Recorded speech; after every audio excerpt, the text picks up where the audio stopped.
Every day, your business shares sensitive information with clients and partners. As activity grows, understanding what's happening inside your account becomes harder, especially when security signals are scattered across multiple places. That's where the Security Insights dashboard in Progress ShareFile comes in.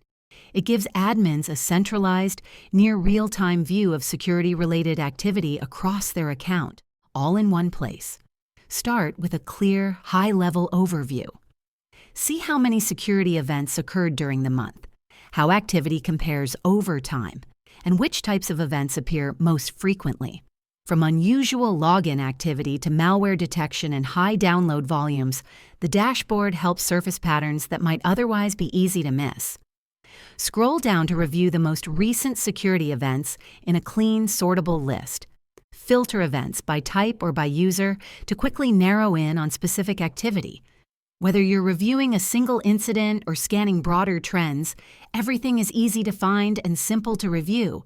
For deeper understanding, drill into individual events to see exactly what happened.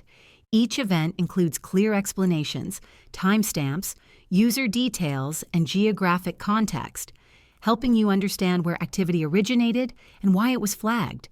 This added context makes it easier to assess potential risk and document findings when needed.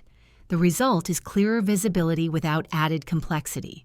A centralized view of security activity, faster review and investigation, and greater confidence in how your data is being accessed and protected. With the Security Insights dashboard, Progress ShareFile helps you stay informed and in control by making security activity easier to see and understand. Visibility that supports better decisions built directly into your ShareFile experience.